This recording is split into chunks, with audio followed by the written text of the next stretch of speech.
kind of hard to start to like find the beginning of a conversation because I feel like conversations just like happen. Yeah, and then eventually they turn into half demon, half goat Christmas icon. The Krampus. The Krampus. So, hi. Oh, we're here again. Hi, I'm Clark. I'm Karina. And this is It's Always Spooky. Doot, doot, doot, doot, doot, doot, doot. It's always spooky. I do really like our intro, though. It's fucking dope. It is pretty good. It's dope as fuck. Yeah. I'm going to continuously act as if it's a song. Right. Yeah. For the cold opens into the episode. Yeah. Yeah. It'll never be a song. Hey, never say never. It could be. Never say never. In the terms of poet of our generation, Justin Bieber. Dude, I actually was watching this should go into the cold open, but I was watching a video of him drunk at Kid Leroy's concert. Singing that bit from Stay, and oh my god, I need that as like a full like single release. Like it touched the bottom of my soul when I listened to it, and I've just like sat there and I watched it like 15 times. I hate how talented he is. Yeah, it's kind of disgusting. Yeah. That he could be that talented while like pissed drunk. Yeah. So Yeah, because the second I'm drunk, remembering lyrics, gone. well, I mean, he did forget the lyrics. He did. But it didn't matter. Yeah, remembering the lyrics, gone. Singing, gone. Gone. Standing up straight, gone. Although he also wasn't standing up straight. He was like laying on the floor. No, that's what I mean. Is like he Yeah. was bent over, like pissed drunk, and he was able to pull that out just Yeah. somewhere deep in his soul. Yeah. Oh, God. Is that conditioning or is that just skill? I mean, I don't know. I've been seeing some pretty shitty things coming out about P. Diddy lately, so it could probably be conditioning, if we're being honest. Some shit about P. Diddy and a lot of pictures of P. Diddy's arm on Justin Bieber's shoulder. Yeah, and I just know I don't know a lot about P. Diddy. This is, again, getting off topic, but like I don't even know like his relationship to Justin Bieber, but I've just been seeing a lot of people in the news talking about it, and I guess he was a mentor for Justin. So it just kind of makes sense, like if you're hanging out with him a lot, there could be other wires that are crossed in there. But like I said, I'm so isolated from that. I've like just watched a couple of YouTubers talk about it and haven't really done any, like I haven't watched any of the trial or anything. Yeah, I would say most of my like pop culture information I probably actually get from Nick. Yeah, that's probably accurate. Yeah, I don't really well, I'm not on social media anymore. That's true. Which helps. Yeah.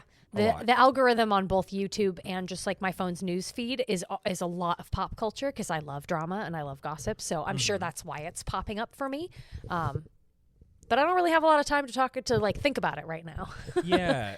See, my favorite kind of drama is like white trash drama that reminds me of living in Drain. Like if I hear two people fighting outside, I'm at the window. You're like, oh yeah, I gotta see this, right? Yeah. I'm like, I just spawn a bag of popcorn out of nowhere and I'm like, I am so here for this. Yes. Fight. Yeah. This second that I hear a husband and wife start fighting, I'm like, all right, I'm listening. Yep. And then the second I hear the cops, I'm like, oh, I'm in. Mm-hmm. Windows open. I'm sitting on the counter looking out it. I don't give a fuck if AirPod anybody out. sees me. Yep. Phone out, recording. Yeah. I'm like, if you feel like you can have this fight outside, you're okay with an audience. Yeah, obviously. So, yeah, absolutely. Gosh, I haven't seen a good old one of those in a while. Yeah. And we live in Portland. Like, come on. Yeah. I mean, you know what? I do see like people just shouting at the street sometimes. So yeah. Every once in a while. They're having white trash drama with just the themselves. Person that they're imagining. Exactly. Yeah. The psychosis is what's getting them down. Yeah. Their Fenty friend. I think one of my paramedic friends was telling me that if they're dancing, it's meth. Yeah. Yeah, that checks out. Like, oh, okay. So now every time I pass by somebody who's dancing, I'm just like, oh no. What if they're just happy? No. I don't want to think about that. This is Portland. We're not happy. No, not in the metro area at least. We're on meth. But I'm trying to think the few times that I've accidentally done meth, I feel like, it was either dancing or like tinkering with things. Mm-hmm. Like either something needed to be fixed or like my problems needed to be fixed via the art of dance. That makes a lot of sense. Yeah. This tracks. I think I would probably do the same things if I had ever tried it before. Yeah. Anyways, do you want to talk about Krampus? Yeah, we can do 2015's Krampus. I actually was really glad that you recommended this movie because I had never seen it before. Oh, what? Yeah, I'd never seen it before. I'm pretty sure I slept on it for a long time just because it didn't like meet those criteria for horror movies for me, right? It's PG-13. It's a creature feature. Mm-hmm. And it just looked like I didn't really even know much of the cast until I really got more into horror. I think, and especially because like I've only ever known David Koechner, who played Howard, and then Adam Scott, who played Tom. Like I've only ever seen those guys in comedies. Yeah. So I was like, okay, I don't really, I knew it was going to be a different vibe for a movie, and it definitely was. It was definitely more like I would call it a family horror movie. Yeah. Like not just because it centers around a family, but also because like I think you could watch this with like all the way up to like maybe 10-year-olds, I think could handle this movie. Yeah. Sure, parts of it would be kind of scary and, like unsettling, but there's absolutely no gore whatsoever. But also like slap on the back, gotta learn somewhere, kid. Right. Like, especially if you were a big horror fan yourself and you wanted to like indoctrinate the next generation into horror, like I would think this would be a much softer approach than like some of the other movies that I'm thinking of that were supposed to be softer approaches, like Scream. Yeah. Yeah. Whereas my mom was like Nightmare on Elm Street. Yeah, that was mine too. Nightmare on Elm Street. Yeah. The Ring. The TV It. But also Conchata Ferrell, who plays Aunt Dorothy. Oh my God. Icon. Oh God. Icon. When I Rest saw in her peace. name on there, I was very happy because I remember her from 2.5 Men. Yeah. She was very prominent on that show. She's also in, I'm trying to think of the movie. Is she in Mr. Deeds? She think might be in Mr. so. Deeds. It wouldn't surprise me if she was in a lot of those like Happy Gilmore production movies with like Adam Sandler. Like I don't think she was in The Water Boy. I don't know. We could honestly. We could look it up. We could look it I up could if voice we wanted over to. it later. Yeah, exactly. I won't, but I could. But I could if I really wanted to. I have the capacity to do it. Do you want to? Well, actually, before I get too far ahead of myself, the title card for this movie I thought was really fun. It was pretty sick. It's pretty cool. Yeah. You're actually seeing the title card through the Christmas wreath in the toy store, and it's in this like pretty like Santa Claus writing, this like pretty fancy script. And then the tagline from IMDb is, "You don't want to be on his list." Just like Epstein's. Don't want to be on that list. Don't want to be on that list. Mm-mm. But then from that like beautiful Christmas font title card from the window of the toy store, you enter into absolute chaos. Yeah. The opening scene for this movie is so good because I love that just right off the bat, it's like, here's how consumerism has ruined the holiday spirit. Yeah, it's a very stark contrast to like you're listening to Christmas Carol music and like fa la la la, welcome to the season holidays, and there are just people like running over each other and throwing items and ripping things out of each other's hands. Like it's just absolute fucking chaos. What is kind of like funny about it is that they do it so over the top in the movie, right? But like I've never been to a Black Friday sale. I won't. I've worked a Black Friday sale at GameStop once, and that was probably the most orderly thing we could have done because everybody had to have like a serial number in order to pick up their console. Oh. But like I've never been to Walmart on a Black Friday. No. But we literally know about like people who have died during those events by being trampled or having things fall on them. So like even though this is like an over dramatization of what like consumerism looks like around the holidays, it ain't that far off. It's not that dramatized. You're right. She was in Mr. Deeds. She was also in, I thought this was interesting. She was in something I'd seen. She's been in a lot of shit. She was in The Ranch. Yeah. Fucking goddamn it. Where was it? Oh, she was in Edward Scissorhands. Yeah. She's one of the neighbors. And she's iconic in this movie. Like her character is so good. Like, oh my God. Teaching the kids how to make the peppermint schnapps hot chocolate. Right. And she's like, looks at that one that's dead in the eyes and she's just like, fine, here. Mm-hmm. I have a really funny piece of trivia for that later. Oh, okay. For that specific scene. That's exciting. Yeah. Do you want to do our little 60-second like recap? Yeah. So I guess I didn't write one down, but if I were to just like rip one out of the ether, You can do it. a young boy named Max is trying to get himself into the holiday spirit, knowing that his extended family is going to be visiting. And he's noticing more and more that people are starting to lose the idea of what Christmas should be. Yeah. So he writes a letter to Santa asking for some specific things, and he ends up getting his wishes granted in a very not fun way. It's a very much like a Home Alone situation, right? Like, extended family comes together for the holidays. We all know that even though family is forever and blood is thicker than water, that like the holiday time is really stressful. And there's quite a few times that like you're hanging out with people that you don't necessarily like. You don't necessarily want to spend extended periods of time with. And just like in Home Alone, this main character kind of gets so far fed up to the point that they're just like, they make this wish of like, I hate you. I never want to see you again. Yep. And it just so happens that instead of just having St. Nicholas come on Christmas night, there could also be a darker alternative to that.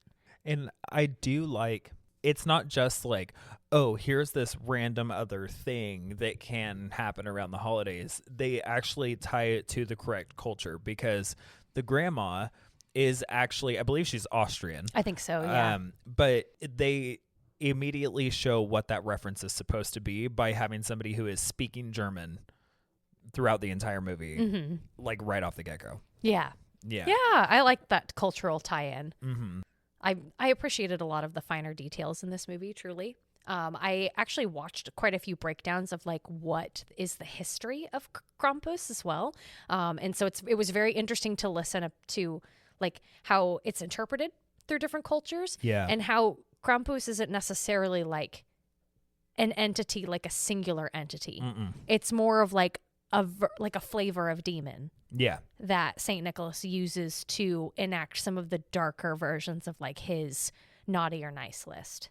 Yeah, because so there's kind of the duality of like St. Nicholas being the person who is kind of the spirit of giving and the spirit of like holiday cheer and family togetherness and that sort of stuff.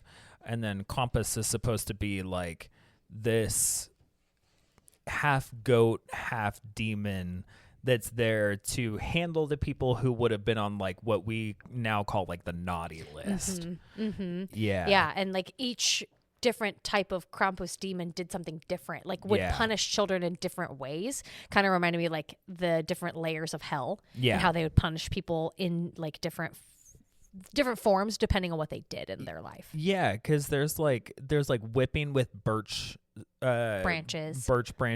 There's a few things. I'm trying to think of some of the other ones. Well, there was one we're going to talk about like some of the deaths in this movie, but like the hook, like that was a specific demon that would like use a hook to steal meat from from the fireplace, and like would also use that to lure and to take children to the underworld. He's also very commonly depicted. Well, he or she, the demon is depicted as male and female depending on what region. But there's even like using the hook to throw kids into his bag that he's then taking back to the underworld and like that sort of stuff. Right. But it is an Eastern European / German and Austrian tradition that's actually still celebrated today on December 5th. It's Krampusnacht.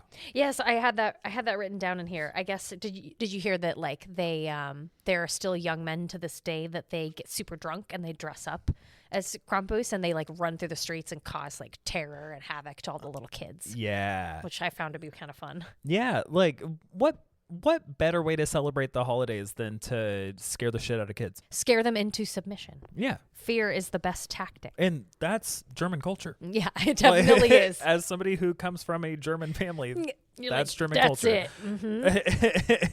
Yeah, scare you into submission, beat you with birch branches, and make sure that you fear opposition. Yes. Yeah. Yep. I think that's the Trinity. That's the Holy Trinity, as they call it. Yeah, it is. And it doesn't leave any lasting trauma. At all. No. Come on now. You're tough. It was to toughen you up. Yeah. So do you want to get into scariest scenes? Let me see if there's anything that I wanted to point out beforehand. Well, yeah, Toni Collette. Legend, icon, horror goddess, and main star of one of the best TV shows to ever exist, United States of Terror. Oh, I did not watch that. Oh my God, it's so good. Toni Collette plays one character who is really like 10 characters. Oh, I see. And so good. Okay. So good. Okay. But I guess before we get into like favorite and scariest scenes, I kind of want to go over some of the themes that are covered throughout Krampus. Absolutely. So there's one of the kind of big overarching things is just kind of like the loss of the holiday spirit and how it's become so consumer based. That's really shown in the opening scene with the trampling of like the Black Friday sale, and the greed has kind of taken over. Mm-hmm. And then you start to see it in the family as well, where Omi, yeah, they refer to her as Omi. She is like in there making cookies and getting everything together for the holiday. And then Adam Scott's character, Tom. Oh, see, I had them written on the second page. That's okay. So Tom comes in and he's like, don't work too hard. We also like bought some cookies at the store. I'm really glad that you brought that up, because I also picked up on that too, right? Yeah. Where you're diminishing those family traditions. Exactly. Right? Yeah. It's just turning it into like, we're just spending a bunch of money and then pretending like we like one another for a day. Exactly. Yeah. And so like, that's kind of one of the overarching themes. Another one of them is we've just lost Christmas. It's the food that she cooks is like not on theme. The way that they're celebrating is not on theme. The decor really isn't even on theme. The family that's coming to visit them says multiple times like, oh, we should have gone somewhere else. Yeah. And like they're talking about how they don't even really want to be together. Yep. It's they're just literally that they feel doing the it. obligation. Yeah, they're doing it out of obligation. And that is honestly like, that's hitting home. It's a vibe, right? Yeah. It's a fucking vibe. Like, I don't spend the holidays with my family anymore. I haven't in a really long time. No. But I remember the last few of them, I'm like, none of us even like one another. Right. We're all like here. Yeah. For 3 hours. And I know most people are listening, but right now I'm looking at the screen on my phone. Yeah. And like I can't fucking stand this whenever I go somewhere and I sit down and like people immediately pull their phones out. And I'm like, what the fuck am I sitting here for? Yeah. Like we could have done this at home. Like, yeah. We're all sitting there on our phones trying to dissociate away from grandpa spewing out some racist bullshit. Right. And it's just like, okay, let's just get through this.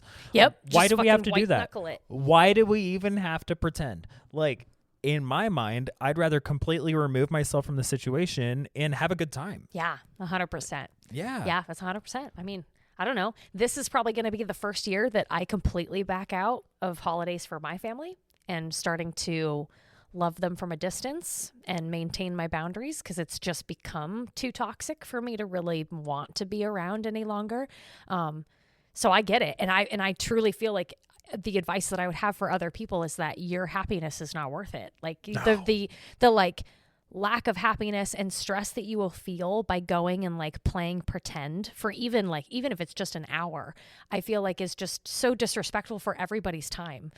You would just be better off just fucking canceling and saying, I'm not going. Like, I'm going to go put my energy where I want to be, where I feel comfortable being, and I'll be happier for it. Like, exactly. Just do you, boo? Yeah. Be happy. Like, let me tell you from experience, the first 3 years, your family's going to ask whoever your closest relative is, where are they? My God. Yeah. And they haven't then shown up yet. after like 4 years, they're not going to say shit about it anymore. And you don't owe shit to anybody because you share blood with them. Yeah, it's just true. Yeah. I mean, like, I don't associate with any of those people ever. No. It's only for those like 2 events, right? I Yeah. used to go to a lot more of them, but now it's like just those 2 of them. Yeah. And this last year, I didn't go to one of them and got a bunch of shit for it. And so now it's like, why even bother to go to the second one? Yeah. It just seems like kind of a waste of my time. You already know what the repercussions are going to be. You already went through it. Absolutely, I already did it. Yeah. Yeah. And just so I agree with you. It's one of those things where, like, yes, you might worry about the disappointment that you're going to get or that people are going to feel because of your actions. And I even had like somebody tell me today that like other people are going to miss me at this event, and it isn't necessarily fair of me to not go because of one person, right? Or 2 people or however many it is. But I'm still thinking in my brain of like, but does that still mean that I get to sacrifice my comfort to go do this thing, right? Like, that's just kind of how I feel about it. It's also like, how many of those people are reaching out to me to check in and like see how things are going on a regular basis anyway? 100%. Yeah. Like, it's a 2-way street. I could reach out to them, but they could also they also have my phone number. Yeah. Phone rings both ways. Mm-hmm. So Yeah. The only other thing that I wanted to shout out before getting into favorite scenes was a couple of quotes. Ooh, we're going to do quotes now. Yeah. I'm down. One of my favorite ones was, to believe in Santa is to believe in the spirit of the holiday, also to believe in sacrifice. And Omi said that like shortly before things started to progress into a little bit more of a horror realm instead of a family-oriented holiday movie realm. And then there was, the other one is actually in my favorite scene, so I'm not going to say that one quite yet. But I also wanted to shout out the absolutely horrendous noise of the family showing up and like the house shaking and you can hear the vehicle outside. I connected with that a lot because I'm like, I have a lot of redneck family that drive lifted Toyota pickups that are really loud. They have the mufflers sawing off every vehicle that they own. Yep. And just that like dread that you feel when you hear the vehicle coming up where you're like, all right, here we that's go. them. Yep. Yeah. Put on your brave big boy smile and go downstairs. Yep. It's happening. Right. I also, I'll say my favorite quotes real quick. I don't think any of them were in either of my scenes. One of them that I really appreciated was also from Omi, and it was when Max was translating for Jordan and Stevie. They told her like, Jordan and Stevie were like, what if we're really good all year? And what if we do this? And what if we do that? And Omi says, it's not about the things that you do. It's about the feeling in your heart and what you're willing to give up. I think that's how she says it, because I'm heavily paraphrasing it. But I just liked that. It doesn't like, when you write your letter to Santa every year, as I remember doing as a little kid, you were always like, you were trying to prove to Santa that you had been good all year. And so you deserved to get a reward for being good all year. And Omi's point was that it doesn't matter the things that you do. It matters like what you feel, how you interact with the world with like that belief and that magic, and how like you sacrifice certain things to make other people happy. Like that's what like the spirit of Christmas is. Yeah. Yeah. And I feel like that's something that branches out far beyond the spirit of Christmas, where it's like people do a lot of performative things and think that that is what signifies that they're a good person. Right. And it's not actually the kindness in their heart. And I saw a post recently, and of course this was in the response to political things that are happening right now, where somebody was like, I am a kind person and I will continue to be kind, but I'm done being nice. Yeah. And there's a difference. There is a difference. And that's something that in this movie, I feel like gets highlighted a lot, where it's like, these are people that are like outwardly, if you were to take away the tone, the words that they're saying can be very nice. They can be very pleasant, but there's not kindness. Yeah. They're empty. Yeah. There's other things that are associated with them. The only other quote that I had written down was the very first time that they start hearing things on the roof, and they're like, it's probably squirrels. In this weather? Yeah. There's squirrels that sound like they're 400 pounds. Right? Yeah. And when it lands, like a big thud, and Sarah's just like, see, just squirrels. Yeah, just squirrels. So I will, because we're getting into the lighter side of things, I have 2 other quotes that I thought would be really funny to highlight. The first is Max in the snowplow towards the end, and he says, I don't even know how to drive a stick shift. We have a hybrid.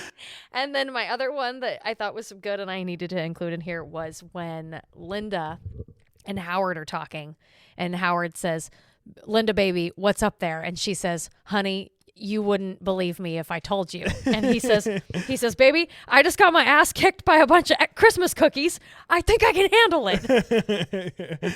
Oh, it's so good.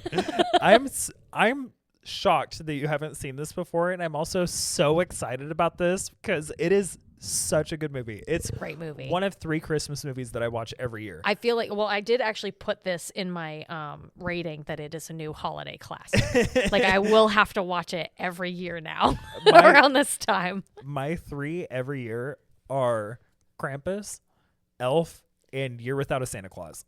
So you had 3. Me at Elf and Krampus. But my 3rd is Home Alone.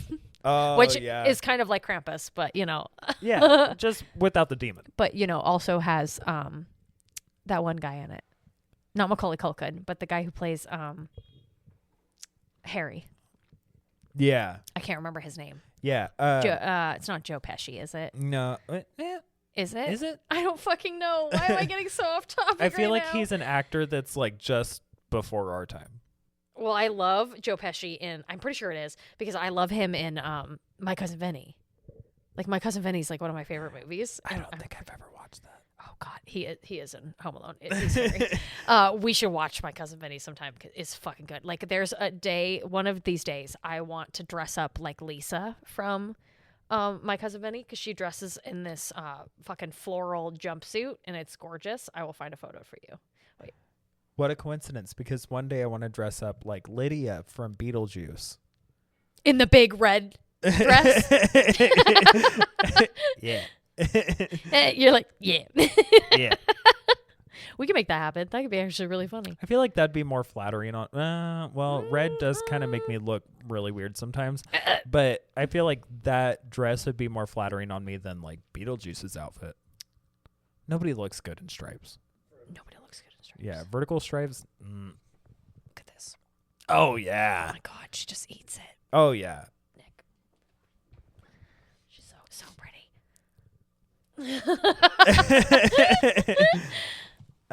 So let's get into favorites and scariest. Okay. What's your favorite? Ooh, so my favorite scene, I do have some call outs, but I will give you my first one. So my favorite scene was Omi's story about her original wish to Krampus. It was so beautiful. I loved the animation style. I love just like the way the scene changes and it just goes into this little like narrative that she gives. I thought it was just so cool from start to finish. And I liked how it kind of, I don't know, it was like watching a Christmas Carol. Like, I don't know, like it was just really, it was a nice little transition, told the story really well, gave you like a little bit like of history on Krampus while also like instilling this like things to come, like things are just going to get worse from here. Yeah. Kind of. And even like foreshadowing. It almost kind of lays out for you what's going to happen even. Yeah. So I liked it a lot. That was definitely my favorite. I had that in honorable mentions. Because I was like, the art in that scene alone is so good. It's just pretty. Yeah. And I really liked the premise, just in terms of like Omi living in Austria. Yeah. Right. I don't know what time period. I can't possibly guess, but it was during what I would assume is either like during the war or post-war when like even food was scarce. Yeah. And so for whatever reason, like Omi had to go to the square to like get their loaf of bread, but everybody was so hungry that they just like tore it out of her hands. And so she only had like a little bit left to like take home to her parents. And even her parents were so angry that they like ripped her doll, her like Santa doll. And so at that point she was just like, okay, there's no hope left. Like I can't believe in anything anymore. And so she made the same wish that her grandson Max did, which was, I just want them to all go away. Yeah. And I really liked the the scene from her bedroom door where she's in bed and she was just talking about how like, you know, Krampus came with his minions and I watched him drag my family one by one into the underworld. And then that scene where she's standing in front of the fireplace that like you can see is like descends into a portal into hell. Yeah. And then just the little bell just like pops out and lands in front of her. I tried really hard to figure out. There are like 4 or 5 pagan runes that are on the bottom of the bell, but I couldn't decipher what any of them were. Yeah, they're also on the forehead of a lot of the minions. Yeah, I noticed that too. Yeah, I should have written some of those down, but yeah, there's also the callback to just kind of standard pagan ritual behavior anyway, where it's like she takes the sentimental ripped object and just throwing that in the fire as like, here's the intention, here's the sacrifice. Right. Yeah. And isn't that interesting how like it can be as simple as that?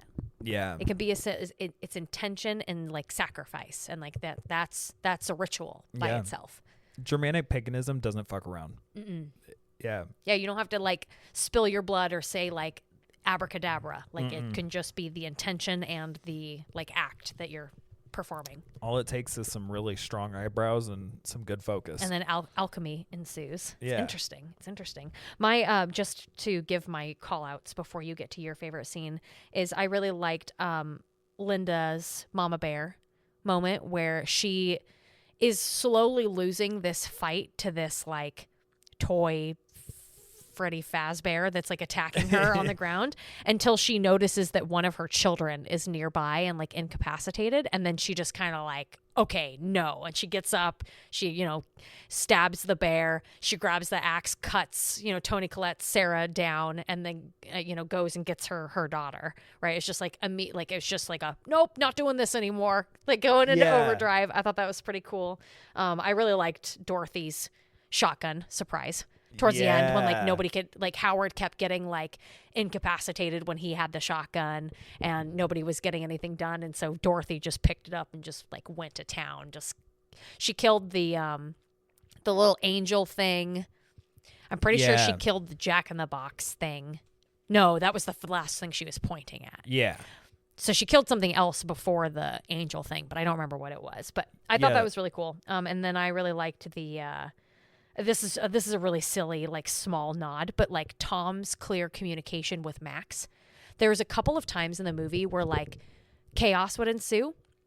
For instance, in this scene I'm going to talk about, there's like a crisis and like a fire happens, and Tom's preoccupied, so he can't go get the fire. And so he turns around and he looks at Max and he's like, Max, get the fire extinguisher. And it's great because that's what you do in a crisis, because everybody around you, they go into bystander mode. Yep. Where they freeze and they don't know what to do. And so just that ability of just be like, you go do something right now, because like you're fully capable of doing it. You just need somebody to tell you. It's literally what they teach you in CPR class. Yeah. You point at somebody and say, you call 911. Yeah. And then like you start come help doing me, what you need right? to do. Yeah. Right? Yeah. And he did it twice. He did it that time, and then there's a second time when he needed to reload his shotgun, and he was like, Max, go get the bullets, right? It was just like very clear, very concise information. Go help me out because I can't do this. And I thought it was a cool nod to have in this movie.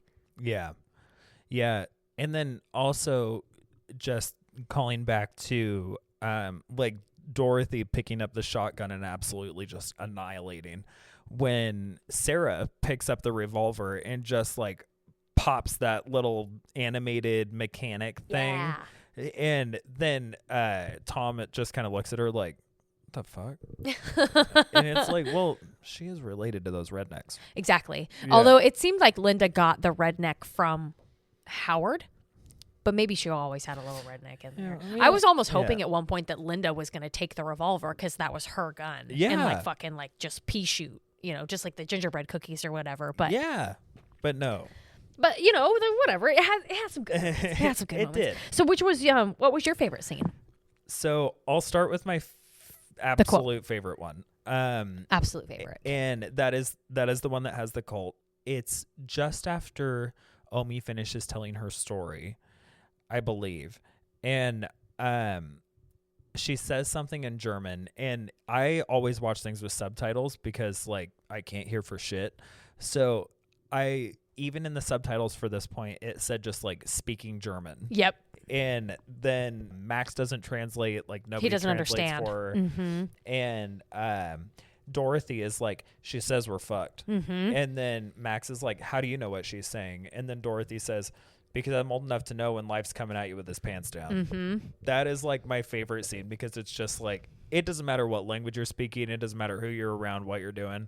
When you're fucked, you know you're fucked. You know you're fucked. Yeah, Yeah. And I liked how, she said it. She says we're fucked. And Grandma goes, Yeah. good enough. She's just like, You know what? Not far off. Yeah. I was trying to find a way to sugarcoat it for the kids, but yeah. yeah, nope, we're fucked. No, you're right. Yeah. Also, while we're on the topic of Grandma, is it just me, or does Omi look like one of those women who, like, in her day was banging? Yeah. Omi's still banging. Yeah, she's still hot. Mm-hmm. Yeah. Let me see. There was a couple other, like, honorable mentions. There's this scene when Tom first picks up Beth's gun, and he's like, Linda's gun. Or yeah, Linda's gun. And he's holding it like like it's like a full dog bag. and he's just like, he's what? like, oh, it's kind of heavy. Yeah, he's like, it's kind of heavy. And Howard's like, yeah, that's Linda's. Yeah, he's like, oh yeah, that's Linda's, and he has this shotgun in his hand. That was a good one. I like the roll up on the side. I think it was the side of his Hummer that just like had the gun cases, and then on the ammo, I was like, damn, dude, that's like a special Trump supporter if I've ever seen one. For real. Also, the scene where Howard is being dragged by the Alaskan bullworm or whatever it is that's in the snow at that point. Oh yeah. Right before Tom shoots at whatever it is. I just thought that was a really well done scene. Like, you don't see any skips in the effects for any of that. It actually looks really good. Yeah, it does look really good. Because I think they tried to be as practical as possible. I think they did. And yeah. I did like that moment too, because there is a great moment there where Howard has been pulled into the snow fairly significantly at this point. Like, he's like almost up to his shoulders, and he's asking Tom for help, and Tom like tries to pull him out but then can't, and so he backs up and he pulls the revolver out, and Howard has this moment where he's like, Tom? Right? Like, are you seriously going to shoot me right now? And Tom just starts shooting the ground, right? And like actually does damage to this thing, and it ends up like fucking off and taking off. And I just remember thinking to myself, I was like, damn, that was some smart thinking. It was. Because you're not trying to kill it. You're just trying to get it to stop doing what it's doing. Because I'm even thinking to myself, I'm like, how far would those bullets actually penetrate the ground? How close was that thing underneath the ground that it would have actually done any kind of damage to it? Yeah, because if it's pulling, like, it looks like it's pulling him vertically straight down. Yeah. So it's got to be pretty far. It's got to be pretty under far. there. Because Yeah. even when it pulled, like, oh, actually, now that I'm thinking about it, if we're imagining that, like, it's a blanket of snow, right, on top of the ground. Because you think, like, when they were walking through the snow, it was, like, almost up to their knees. And then this thing comes by and it grabs him, but it doesn't really pull him down much further until it gets him to like a bank. Oh, that's true. It's and then like, it almost seemed like when it pulled him underground, it wasn't pulling him into earth. It was pulling him through snow, because you could hear him like screaming muffled, like, get me out of here, right? Yeah. Like, so I almost think that, like, because there was a blizzard, there was this huge snow drift. Yeah. And so this thing is coming through the snow drift, because I'm thinking it's like a Jack in the Box, right? So maybe it's not that heavy. And so maybe he was actually doing damage to it by shooting at it, because it's not earth that he's shooting into. It's just blankets of snow. True. Which is just has so much more air in it, if you think about it. We might have to just go shoot snow. Just to verify? Yeah, just to figure it out. Because I was thinking to myself when we were literally just talking about it, about like that Mythbusters episode where they like shoot into water, and they're like, would this actually work in MI3 when whoever is like swimming underwater and they're shooting bullets at him? Yeah. And I believe, I don't remember the episode, but that when you do shoot in through water, it does go through the water, but like its velocity completely stops. Yeah. So it like can't really do a lot of damage to you unless you're right at the top of the water. Yeah. Yeah, because I remember them even doing the comparison between water and like the ballistics gel, and then also putting the ballistics gel under the water and seeing how far it would even go in. Right. And it wasn't that far. Yeah, it was very interesting. It was a very interesting episode. But anyways. I think my last honorable mention really isn't like a scene in general. It's kind of throughout the film. Yeah. Just the effect that they did for all of the snow and just the wintering of everything through this blizzard was beautiful. It was really nice. It was so pretty. Like the really dramatic icicles that are hanging from the houses and the trees being totally blown over, but like pure white. It was just a very beautifully done scene. It was a good set. It was a really, really good set. So what about your scariest scene? I wrote down for my scariest the entirety of the attic scene with the jester, the bear, the weird fucking baby angel cherub thing that was honestly terrifying. I almost thought to myself, because I don't know too much of the mythology for, Austrian or Germanic mythology, but that almost seemed like it was supposed to be a very specific creature, like a griffin. Like it had like griffin claws and like big bird wings and like a baby doll face. So I'm like kind of curious if it was meant to be something specific. I should look into that. Yeah. Yeah. Because it was scary. Yeah. It did the thing. I think out of all of the creatures that you see throughout the movie, it might be the scariest to me. It's between them and when you very first see the elves, because the elves' masks when you very first see them are striking. They're fucking striking. Yeah. What's your scariest? So my scariest scene was it was hard for me to pick, right? Because this is a very like kind of family friendly scary movie. So I really tried to think about like if I was watching this as a child that was like Max's age, like what would have scared me like the most? Yeah. And for me, it was the scene where Howard Jr. gets taken by the hook. Oh, in the middle of the night. And the reason why I would consider it my scariest scene is because like everybody's passed out. They've gone to sleep. It's really late at night. And I wanted to talk to you at some point about the rules of Christmas, right? Because early on in the movie, several times, like Omi is making like a priority out of like keeping the fire hot, drinking hot cocoa, singing Christmas carols, like going through all of these like traditions in her brain, but like in my brain I'm thinking rules like to live by, because when the family's all passed out, right, it's really cold, the fire goes out, and then right before the fire goes out their Christmas carols turn off because they've been listening to them on the iPad and the iPad dies, and it's right after that you start to hear the laughter and like the cackling from upstairs. And I don't know if like the laughter and the cackling was there all along and you just couldn't hear it until the sound was off, but it was almost like a cue. It was like, ooh, it's our time, let's go.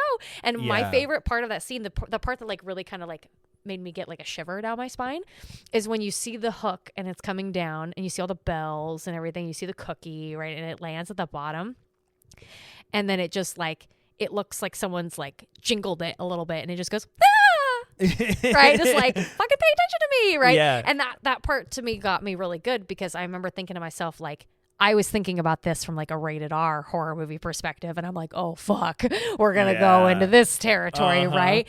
And so it became very quickly like a fairly not funny scene, maybe campy, because like Howard Jr. gets up, he walks over, he's enticed by the cookie, he grabs it, he takes a bite out of it, and the gingerbread cookie wakes up and just like immediately turns into this like, haha, gotcha, and he just like wraps the kid up in the chain and then pulls on it like, pull me up, and they just like they start pulling him up. And this is the part that kind of got me too, is that the rest of the family wakes up, they're like, oh my god, and fucking Sarah goes in and she grabs Howie's legs and she also goes halfway up the chimney, and then now they're playing like this tug of war with them, right? And the fire, even though it's gone out, it's like still burning logs on the ground. So I'm thinking about like Sarah's character. She's trying to save her nephew. Her nephew's being dragged up this chimney. She can't see what's going on. Her back is probably burning. I'm surprised her hair didn't catch fire. This is a family movie, right? But like, I'm thinking about all these things. And then when she sees the gingerbread man like come down and like make a face at her, like the terror and the horror on her face after everything happens and Howie gets taken up and the shoe falls down and you just see her face. And just like that in itself was like, that was the scariest moment for me. I would say that scene is probably one of the most just like outwardly frightening. Yeah, because you can see the terror in her eyes. You can, that inference of like what's going to happen with this hook. Like where is this going? Whose butthole is this hook for? Yes. Basically. Yeah. Or whose jaw is it going to get stuck in? And they're going to, you know, like I definitely went that like very horror-esque. Yeah. And so for it to like have a bit of lightheartedness with this like, oh, we're just going to wrap this kid up and take him up the chimney. And the honestly kind of cute gingerbread men. Yeah, they are kind of cute, Yeah. even though they're horrifying, right? But they have like a bit of a cutesy, funny, like humor to them. Yeah. But then like you have the like it was such a good scene because it really like just the panic, this ensuing panic. Everybody's trying to like jump in and save Howie, and then for him to just still get taken up the chimney. Right? Yeah. And then you just get that kind of bit of despair. And I found it interesting in hindsight. This is probably just because it's a bit more of a family friendly movie, but just how kind of like detached Linda and Howard were when each of their kids got taken. It was just like kid after kid after kid. And they were like, oh my God, but don't go out there because like we have other kids to protect. It's like, we still got a fresh one. yeah, right. Yeah. Yeah. That, kind of going back to the like rules of Christmas too. The only thing that I can think of with why Omi was so insistent upon like keep the carols going, keep the hot chocolate, keep the fire, like that sort of thing. What I'm thinking is these all tie back to the pagan roots of Christmas prior to Christianity adopting it and then it turning into And then bastardizing honestly now it. just kind of like a consumerist thing. Mm-hmm. Is like it ties back to like the Yule log, which was something that you burned throughout the holiday to try to promote holiday spirit. Kind of the same thing with the Christmas carols was they were songs, but they were also like ritualistic chants initially in paganism, where it was like, this is bringing in the spirit of the holiday. Yeah. And I'm not sure about the hot chocolate. Yeah, but I mean, that's kind of what I can think of is it's supposed to be like the pagan roots of bringing in holiday spirit. that's so interesting because I saw it. I like that take on it. I really saw it as like this is the way that we keep the bad spirits away. Yeah. We keep the fire hot so they can't come down the chimney and attack us. We sing Christmas carols to like not just promote the Christmas spirit, but to like almost drive them, like maybe it physically hurts them to be around Christmas cheer. So like kind of like providing shields and barriers to what's going on outside. But I was also seeing like from a lot of my breakdowns from Krampus is that he likes to play with his food. Yeah. For him, it's a lot about like he could break down your door at any time and kill you, but that's not why he's doing it. He's doing it to teach you a lesson. And so he's like kind of toying with like his victims. And I think those things can work simultaneously because I think he embodies when the Christmas spirit is gone. And so these are like the ritualistic things to keep the spirit happening. Right. But also that those can be protective mechanisms as well. Yeah, I'm kind of curious. I wonder if he almost like he waited for those things to be gone before like attacking just to almost like prove a point. Yeah. Right? That like I'm not going to come in and like wreak havoc until the Christmas spirit literally isn't there anymore. And honestly, if I would have given myself a little bit more time, I would have gone more into like the literature of it. Yeah, and actually right. like read up more about it. Same, right? But yeah, it to me, I think we're both on the right track with it. Mm-hmm. Yeah. Yeah. Well, and I did bring it up for rules because this is trivia, but you know what else this guy's directed, right?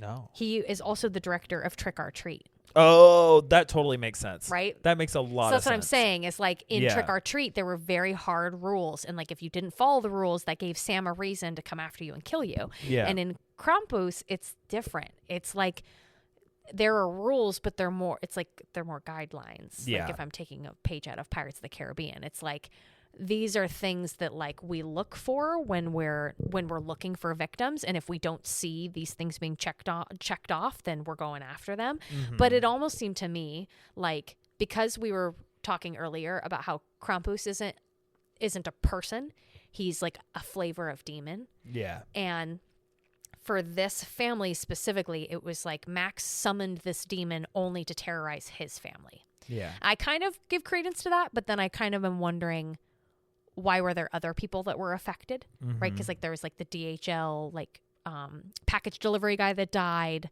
and then I'm pretty sure we didn't see bodies, but like I'm pretty sure Beth's boyfriend died too, and his family. Yeah. So unless they and summoned then their snowplow guy, and then snowplow guy. Yeah. So there's that's at least 3, and then presumably like the boyfriend's family. But so I'm wondering to myself, I'm like, so was that demon only supposed to hunt this family and the surrounding victims, or did like Beth's boyfriend's family invite their own version of Krampus, like their own demon, flavor demon, to like terrorize them? Because then there's also such a direct connection to Omi, where it's like, could this have only come about because it was her bloodline? Yeah, I'm kind of curious. Yeah. Would it be the same Krampus that came both times? Yeah. Also, well traveled. No kidding. But also, with that tongue, he's getting around. Yeah. Wait, did you say your scariest scene? Yeah. Okay. Yeah. I think I did at least. It was the attic scene. Oh, yeah. Yeah. And I would say for honorable mentions for the scariest scene, family holidays. Yeah. Scary as fuck. Yeah. Also the elves invasion. Yeah. That was pretty good and like pretty scary. And the kind of like Lovecraftian jester situation with like the mouth. That reminded me a lot of it, honestly. Yeah. Like that same version. And also to that point, it's backing up a little bit, but it's right after Howie is taken, and Howard freaks out and he goes, I'm fucking going out there, right? I'm leaving. And he points the shotgun at Tom and he's like, you can't stop me. And he unbarricades the door and he opens it up, and their whole yard is just filled with snowmen. Oh my Which God. did you think to yourself, like, each snowman is a different person? Kind of, yeah. Right? Because they kind of like focus in on that smaller one that you're assuming is Howie, right? But anyways, the reason why I really like that scene and that it is kind of creepy is they're looking out and they're like, oh my God, there's all these. And then you see the elves and they're like darting in between the snowmen, right? And they're cackling and laughing. It's like, it's a game to them. They're having fun right now. And I think at one point, even Krampus is like standing there and then he just kind of disappears. Yeah, he just kind of like just vanishes. And that's when Sarah's like, close the fucking, get back inside. She goes outside. You see her just like shoving everybody back in. Yeah. And I wanted her in that moment, even though it's a PG-13 movie, to just be like, don't open the fucking door. For real. It's so hard going back and watching this now, because now I've seen her in Hereditary. Yeah. Where I'm like, she'll take the reins. She will. Yeah. Yeah. Oh, she yeah. is their mother. Yeah. Your mother. So do you want to get into trivia? Yeah. I have a trivia. So my one trivia Uno trivia is that the name Krampus comes from the German word Krampen, which is claw. Yep. That is. Yep. That's a good one. Which is portrayed in a few different ways. Like there's the cloven hooves of him being a half goat. There is the cunty little hook that comes down with the gingerbread and the chimney bells. with the gingerbread and the bells. And then there's also just that like he's got some talons. Yeah, he has hella nails. Yeah. For days. Yeah, he's got a full set. Yeah. I don't know how he's wiping, but you know. Yeah, like drew off wallow length. Yeah. Nails. Oh, you had mentioned Krampusnacht. Yeah. Is on the eve of December 5th. Yeah. And typically like they celebrate Krampus Day, like Christmas Day on December 6th. So that was one that I had. The director, Michael Dougherty, he calls Krampus Santa Claus's shadow. That's how he refers to Krampus in this movie, and like what his like vibe is supposed to be. I thought it was also funny that the noodle incident that's referred to in the movie, when, you know, the dad's like, oh, I'll just go across the street and see if the neighbors have power. And she's like, you can't, they're in Hawaii. And then those people are in Florida. And those people haven't talked to us since Max's noodle incident. And Tom's like, Max's noodle incident? And Max just like, you know, laughs and like they don't address it again. That's actually a nod to Calvin and Hobbes. Because there are several comic strips where there's like a noodle incident that's like talked about, but like they don't. They talk about it like it's Calvin's noodle incident, but they don't give any details about it. Interesting. So I thought that was really fun. Krampus actually wears a mask there's a lot of people who were wondering, like, what the fuck is wrong with that dude's face? And it's because it's not his face. He's wearing a mask. Yeah. And so the only things that you see underneath the mask are his eyes. And I think you can see his mouth a little bit.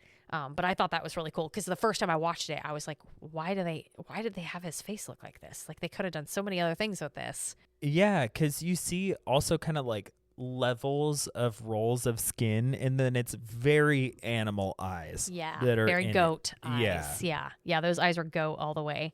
I also thought this was kind of cool. The composer for this movie, he blended Christmas carols, and he called it a little bit of pagan in there. So he used bells, bones, chanting, animal skins, and like vocal choruses that he interwove into the Christmas carols for like the soundtrack to this movie. Oh, that's so good. So it's like haunting and like creepy, and but like also like very grounded in terms of like using like physical objects that aren't necessarily instruments, like bones and animal skins and things like that. Although like drums are typically covered in animal skin. There is an Easter egg there's Sam's lollipop is in this movie.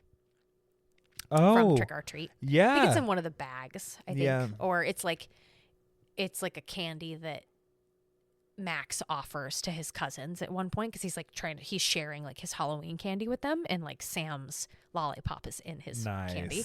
So I thought that was kind of cool. So this is the Easter egg that I was telling you about earlier, or the trivia I was telling you about earlier. When Aunt Dorothy is showing the kids how to make spiked hot chocolate. Yeah. And Howie looks at her and she goes, fine. And she gives it to him and he takes a sip of it. That scene all by itself almost got the movie an R rating. That makes sense. And the director was like, we can feed kids to killer Jack-in-the-Boxes. And it's a PG-13 rating.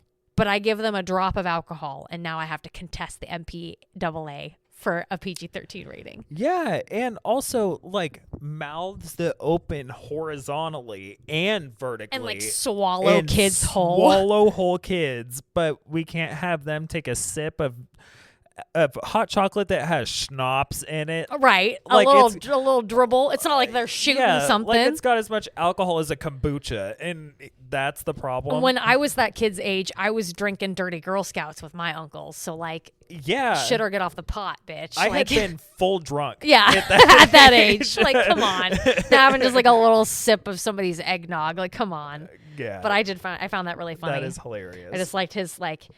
You know, we can definitely get like little kids to be eaten on in this movie and be totally fine with my PG-13 rating, but God forbid I let somebody take a sip of what they think is a spiked drink. For real. Also, you're not going to have Conchata in a film and not have her try to like corrupt the kid that in some way. That was like seriously one of my favorite lines when she comes in and she's like, your sister's no Mother Teresa, but at least she stops by every once in a while to make sure I'm not dead. She's just like, where's the nog? I need to get Mary. Yeah. It's just like, dude, that's a vibe. She's that's such a good. Vibe.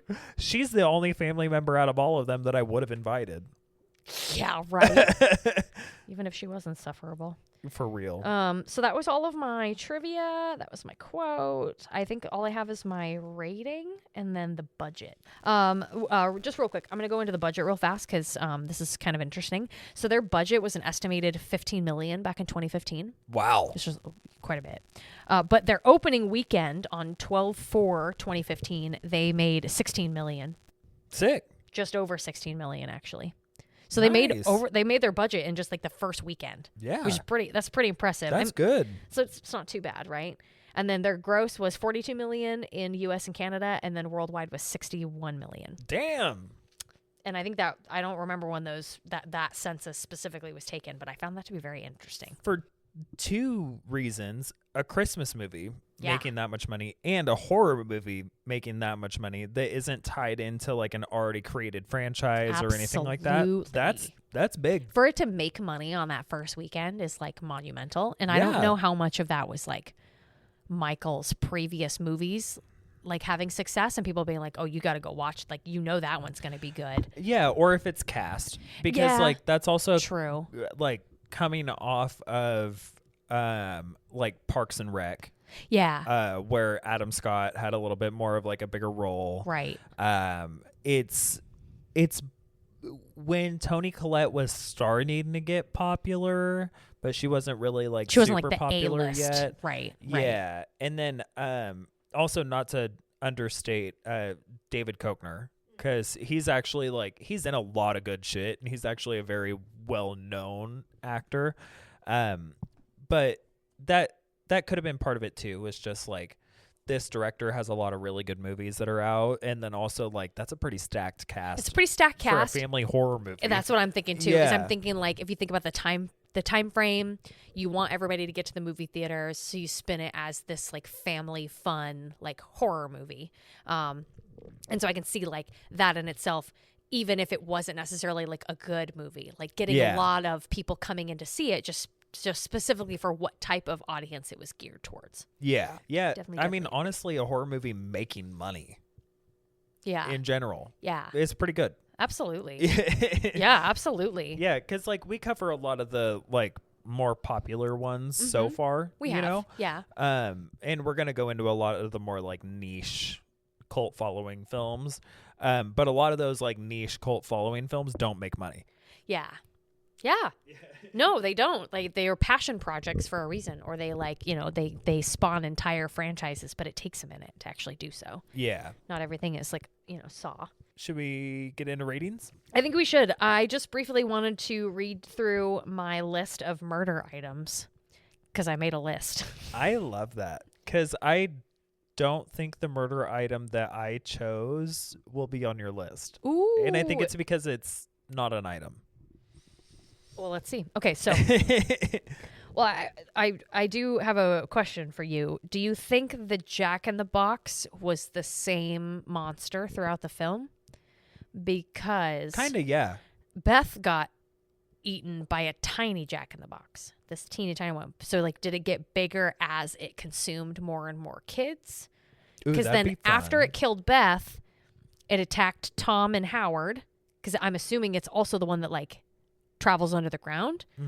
And then after that, it somehow got into the house and it was in the attic, and that's where it ate Jordan and, you know, eventually landed back downstairs after killing Rosie and got strapped to the sleigh and then taken out the window with the elves. Yeah. So the reason why I asked that. Yeah. I kind of feel like it's the same monster. So then that kind of takes off some of the monsters on my list, because I wrote this as I was watching it. So like I didn't know how many monsters there would be in totality. So I wrote mini Jack in the Box, Beth, mole rat Krampus, which is also the mini Jack in the Box. So mole rat Krampus. Yeah. 8, Tom, Sarah, and then Linda was eaten by mole rat Krampus. There's the gingerbread meat hook. That's Howie. There's the gingerbread men, which is also like the gingerbread meat hook dudes. There's the monster Jack in the Box, which is also the mini Jack in the Box and the mole rat Krampus. That gets Jordan. And then there's the killer Freddy Fazbear bear. There's the killer Bionicle. There's the elves that get Dorothy and Chrissy. There's Krampus's bag, which gets Omi, and the angel doll, which gets nobody. Those are all of the weapons that I found. So mine was on there. Oh, it was. Which one is it? It's the angel doll. Oh, sure, of course. But I labeled it as just a biblically accurate child. Yeah. That's actually so perfect. Well, and I just realized too, I didn't put like any of the tangible weapons. It's like the axe isn't on here, the 12 gauge shotgun, but those are fucking boring options. Yeah, come on now. The real weapons don't matter. Come on now. This is where it's really at. Yeah. So in terms of my whichever weapon I'm going to choose, I'm going to go with, well, honestly, it's got the biggest body count, so I'm going to go with mole rat Krampus. Yeah. Which is essentially like 3 different monsters rolled into one, but we've both decided it's the same monster. Yeah. Krampus. So, Krampus. Krampus? Why is it Krampus? It's because it's like Krampus, but with a rat in it. Krampus. Oh, Kratpus. Oh, I see. Yeah. Mole rat Krampus. Mole rat puss. Nope, that sounds wrong. Anyways. So for my rating, for quality, I gave this a 5 out of 5 mole rat Krampuses. I yeah. had so much fun watching this movie. It was so funny. It's entertaining. I think it's a great introduction to horror. I think I would show this to like young adults and like teenagers. I think they would really enjoy this movie. Yeah, there's no slow parts. No, it's really funny from the beginning. I feel like, you know, whether or not you dread going to your families over the holidays, you'll really enjoy this movie. I think you'll really like it if you just kind of like a fun, like, it's just a fun time. Like, I don't know. It's just funny. It's I can imagine it being like a little terrifying for like little kids, and being maybe like just slightly scary enough to really push that bar for maybe some really like preteens. But for anybody that's like over 15, I just feel like it would just be super funny. Like you would just laugh through the majority of it. And maybe that would help maybe some of the younger generation that would truly find parts of it to be really scary. So I thought the quality was off the charts. Obviously, for scariness, I rated it super low. It wasn't scary to me. I rated it a 2.5 mole rat Krampuses out of 5. Yeah. Right? Like, it's scary for children. It's funny as fuck for adults. Yeah. That's just how it pans out. I'm sorry. But rewatchability. I said earlier, this is a new holiday classic of mine. I will be watching this every year. So I gave it easily a 5 out of 5 mole rat Krampuses out of 5. I love that. I love that this is... for some reason, I just assumed that you had seen it. Right. And so I love that this is like already going to be a yearly thing, because I watch this every year. I don't even just watch it around the holidays. Right. It's just a fun movie. It's really good. It's entertaining. So if I'm going to give it a rating in terms of biblically accurate child, I'm going to say quality 5 out of 5. Yes. It is a beautifully done movie. Like, the shots are perfect. The lighting's perfect. The way that they winterize the outside is gorgeous. Mm-hmm. The creatures are simultaneously reminiscent of Christmas cheer and Christmas spirit while also being terrifying. Yeah. Like, they just do such a good job. Even the gingerbread men are something you want to love, even though they're trying to kill you. Yeah. Yeah. It's just very well done. Even the CGI for trying to make the gingerbread men come alive and that sort of stuff didn't look too fake. No. It was great. So yeah, 5 out of 5 biblically accurate children for quality. For scariness, I'd probably say around the same. It's like a 2, somewhere around there. It's not scary. There are a couple scenes that I'm sure if I were watching it in like a theater, they would have made me kind of like jump a little bit. Yeah. A couple of ones that are light jump scares, but if you're anybody who watches any horror movies, it's not going to scare you. No, not yeah. And then for rewatchability, it's 5 out of 5. Easy. I watch it every year already, and then I kind of watch it throughout the winter too. It's not necessarily one that I just watch at Christmas time. You'll watch it like into January and February too. Yeah. I'll just kind of watch it whenever. It's fun. It's a good time. It's one of the few scary movies that is family oriented. I think so. And yeah. so you can kind of have it on and not really worry about who's around or anything like that. Nope. It's not going to scare anybody. No, it doesn't have any bad words in it. Like I was saying earlier, it has no gore. Like it's very like, it's almost like a made for TV movie. Where like it has to be like popular to a mass audience. Yeah, even when Linda like goes to axe the thing, she even calls it a fudger. A fudger, like, yeah. I wanted to pull up just one more scene before we call it for the night, because I didn't mention this in any of my like favorite or scariest scenes, but I found it to be very entertaining. It's when Howard is having his ass kicked by those Christmas cookies, and I just like how all 3 of them are trying to man this like nail gun, right? And the 3 of them together can get the nail gun to function, but it's just so funny how like very quickly it starts to overpower them and fall over, right? And so like all 3 of them are like trying to like right it and get it up. And so that I found just to be really funny. And then when they run out of nails, right? And so they put it down, they're like, and they're just like sitting there trying to figure it out. And then Howard gets up, he blows something up behind them, and they both land down, and one of them dies on impact, right? And one of them, they're both on fire, but one of them's more on fire than the other one. And you just hear him go, "Stop, drive, Stop! And I actually found out that those two that were on the ground doing that are Seth Green and Justin Roiland. Oh my God. And they both like turn around. They're like, "Hey, he's up! Get him!" Oh my gosh. And how well done that you're watching this, what is supposed to be a terrifying scene, and you're just like cackling You're at just it. dying laughing. It's scary. He gets a couple of nails in his legs, right? But he's smart enough to grab a cutting board and hold it. But I couldn't stop laughing when like they're all they're getting really excited. They're like, ah! And then it starts to slowly fall over. They're like, ah! They're like too much. Oh, so it's just good. so good. I just loved how entertaining that scene was. Like, you're supposed to be terrified for Howard, but I just couldn't stop laughing, especially with the like, stop, drop, and roll. It's like, get up. You see him just, one of them was just like running around in circles, just like, ah! The other one's behind him, just like, get down.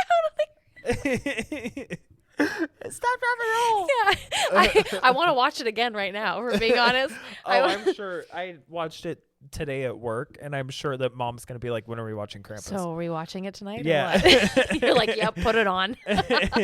She like, I watch it every year, even when I'm not like around her, and she watches it several times. It's a good ass fucking movie, and you should go watch it right now. Also, I was indoctrinated into horror by my mother, so it's no surprise that she watches it as much as I do, if not more frequently. Yeah, as long as it's not too real.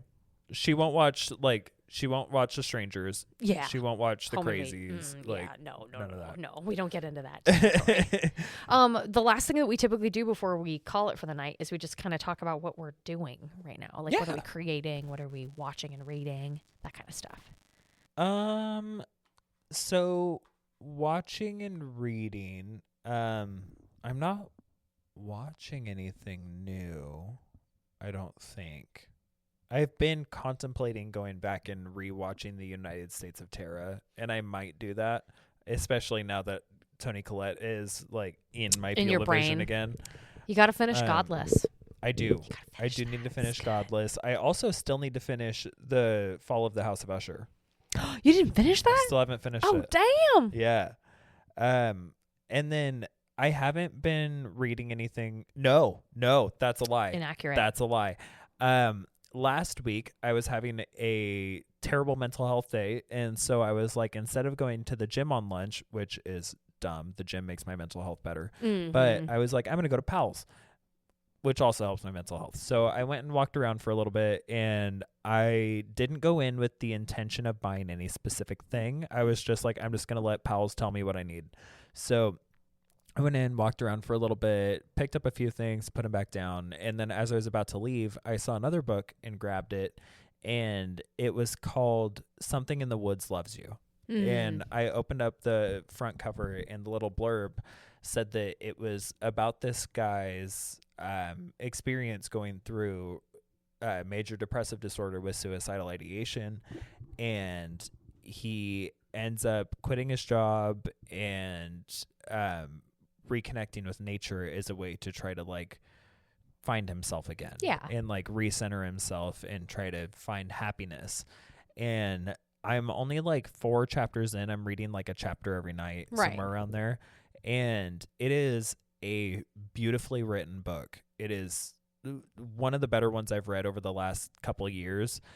And I don't want to go too far into it, because I think that this is one of those books that just hearing the name of it and the little bit of a blurb, if it connects with you, it's going to connect really hard. Yeah. And if that doesn't fully connect, it just pass it by. Yep. But I know I needed this book in the minute that I grabbed it, and he goes through a timeline of like noticing an animal, and then he kind of connects that with how he's feeling, and then noticing like, oh, this animal is connected to this animal that I'm seeing, and goes through how that's connecting. And then he's like, oh, that one was found in this tree, and then this is how I'm feeling about this tree. And it's just beautifully written, beautifully done. And I would highly recommend that for anybody that's going through a period of sads. I'll have to look it up because it sounds interesting. It's really good. Okay. And then I do have one other thing. I've been binge listening to a podcast that is produced by Montana Public Radio called The Wide Open. Mm-hmm. And it's a podcast that goes into the Endangered Species Act and kind of what its status is now and the different ways that different groups either manipulate it for their own usage or use it for its actual intended purposes, and also goes into like conservation and how like ethical hunting is a form of conservation, but also some people take that too far, and it's just a really broad scope on environmentalism in the United States. Yeah, and it's a really interesting take on it. Interesting. Okay. Yeah. That's super interesting. I haven't really been watching anything. I did pick up a new Junji Ito book just a couple of days ago. Ito. Yeah, he had a new one that was called Censor. It's his first one in a while, isn't it? I don't know. I actually don't know when it came out, but the cover itself looked new. So I would assume, but I don't actually know when it came out. I can look it up real quick. I literally just started it. It's about a town that's covered in like hair that comes from the mountain. It's like really thin and white, and it like I haven't really got that far into it. I don't know why I say ew as if that's surprising. Like last time it was spirals and right. I was gonna see, when did this come out? Oh my gosh! While you look that up, he illustrated a book that was written by I can't remember the author's name, but it's called No Longer Human. And it's also a book about the SADS, but don't read it. It doesn't get happy. This guy kills himself. Oh, that's not a spoiler. It's on the front cover right. or on the back cover. But he like killed himself shortly after writing this book, and Junji Ito decided to illustrate it, and it is beautifully done. Wow. Yeah. No, this is from 2019. It is not a new book. It is not a new book. I think he just recently came out with a new one, though. Yeah. This is a Japanese manga series written and illustrated. So I don't even know if he wrote this one or if he just illustrated it. But anyways, I will let you know how that one goes. I also downloaded a new book on Libby that I'm really excited for because it's kind of like a sequel to one of my favorite novels, which is Audrey Rose. By Frank Felitta, and this one is called For the Love of Audrey Rose, and it kind of tells the story of the mother from the first book and how she's like trying to cope with like her daughter's death after she finds out that that her daughter was a reincarnated younger girl who had died in a tragic accident. Do you know the story of Audrey Rose? I think so, yeah. It's a very interesting story where it's like it's about the theory of reincarnation. Yeah, there's like a past life recall and like that sort of stuff, right? Yeah, it focuses on a family, mom, dad, and like their preteen daughter. And every year on her birthday, she has these recurring night terrors. And one day they find out that they're being stalked by this man, and he's been following them for weeks. And so finally they confront him and they're like, "Who the fuck are you?" And he's like, "I've been waiting to talk to you because I just wanted to verify that that's my daughter." And they're like, "What are you talking about? This is our daughter." And he's like, no, it is your daughter, but like, it's also my daughter. And so they're like, "Okay, sit down. Let's talk about it." And he says, "My daughter died like 11 years ago. That's how old she is. And after she died, I lost my wife too. So I took a sabbatical and I went to India and I went to Dubai and I went to all these places just to like find faith again." Mm-hmm. And while I was traveling, I would have things happen where like a medium would come up to me and be like, "Your daughter goes to school here, blah, blah, blah, blah, blah." And he was like, "No, I don't. My daughter's dead." But she would talk to me as if like my daughter were alive. And these things kept happening where people would come up to him and be like, "I've seen your daughter. She lives in this room." And he was just like, they were describing places that Ivy lived when she was growing up. And so he came back to the States. He found Ivy Templeton and he started to follow her and started to realize that she was the like vessel that housed his daughter's soul, because as soon as Audrey Rose died, Ivy was born, and so her soul was just transferred into Ivy's body. And so every time Ivy comes back to her birthday, whenever she goes to sleep at night, she wakes up as Audrey Rose. And Audrey Rose just relives the last 5 minutes of her life where she died in a horrific car accident. And it's interesting that the further it goes on, like the further the psychosis goes on, the more that Ivy begins to suffer physically from these night terrors, like burning her hands on like a cold window and like Ooh, that's really dying of asphyxiation and like blood loss, right? Like she goes, because it very quickly goes from this man just trying to convince the parents that like, hey, I don't want to take your daughter from you. I just want to be there for her, because he's the only one that can get her to calm down from these night terrors by physically calling her Audrey Rose. Like he would show up to a night terror and be like, Audrey, come to me. It's daddy. And she would go to him, even though she didn't know who he was, and would find comfort there. And so it became like a whole legal battle, because he ended up kidnapping Ivy because the parents didn't want him around. They were like, absolutely, you can't be anywhere near our daughter. But obviously these night terrors kept getting worse. And so eventually he kidnapped her. And so when they got her back, they took him to court. And so like it has this whole legal proceeding, and now he has to prove in front of a judge that Ivy's actually possessed by Audrey Rose. And so it's a very, very interesting book. It's a really good movie. Yeah. And now I'm reading the sequel to it. So I want to read that. it's fucking dope as shit. I really want to read that. It's really, really good.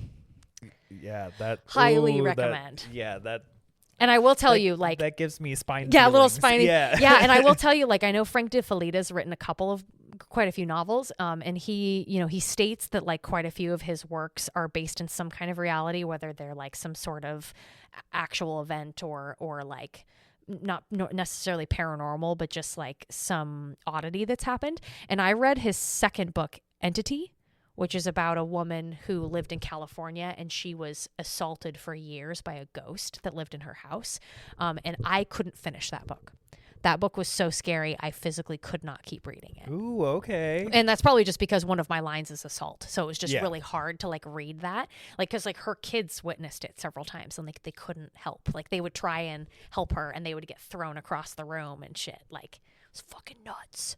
I should find a line for me. A line? Yeah, like one that I won't read that because that does that. Yeah. I still haven't found one yet. Bugs Under Skin kind of gets to me sometimes. Sure. Yeah. Yeah, any kind of torture is kind of hard for me too. I did read one recently where there were larvae in people's eyes while they were still alive. No. Yeah. Anything that has to do with like impregnation or like anything. No. Yeah. I feel like that's a pretty good visual to leave people on. I think so. I think that's a great visual to leave people on. So rest your eye larva. Rest your eye larva. Have a good night. Love you. Bye. Yeah, bye. It's always